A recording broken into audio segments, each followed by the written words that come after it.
Maliwanag pa lang kahapon,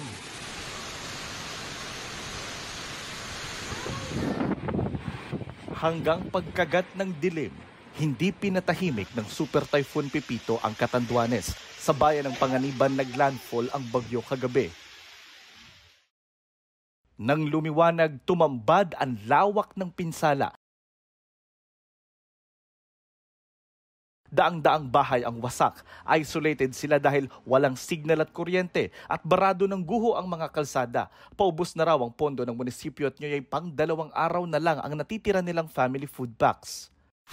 Any day, itong mga parating na araw, pwede na po kaming makaramdam ng kakulangan sa pagkain. Mamarapati ng national government na mapansin po kami rito, malaking tulong po yan sa amin. Ito na yata ang pinakamalakas na bagyo mula nang nagkaisip ako.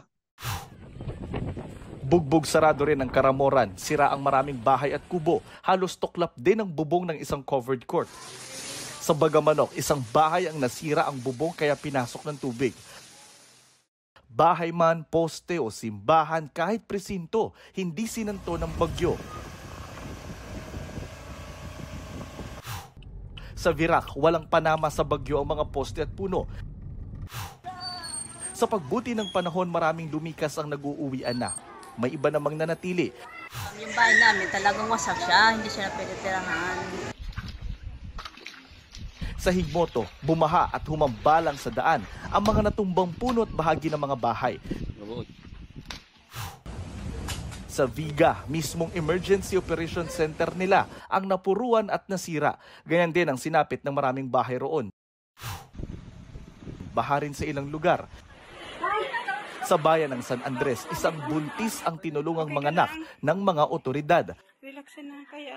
Maayos na ang lagay sa ospital ng mag-ina. Ang paghupa ng unos, umpisa na rin ang pagbangon. Kabi-kabila na ang clearing operations, gaya sa San Miguel na napuruhan ng mga landslide. Ayon kay Catanduanes Governor Joseph Cua, 6 na bayan ang pinakanapinsala, 5 bayan ang isolated. Wala pang naiulat na nasawi o nawawala. Walang kuryente sa isla at 3 bayan lang ang may cellphone signal. Dagdag ni Cua, 3 truck na may 6,000 family food packs ang nasa Tabaco Port na pwedeng lumarga oras na ma-lift ang no-sale policy. Kanina kausap ko si Regional Director Norman ng DSWD at nagre-request nga ako ng food pack dahil preposition nila ito is 2,000 food pack lang sa Virac ay sa probinsya. Nag-update sila na they will be using C-130 na naka-allocate sa atin ng 10,000 food packs for Catanduanes. Para sa GMA Integrated News, Jonathan Andal, nakatutok, 24 oras.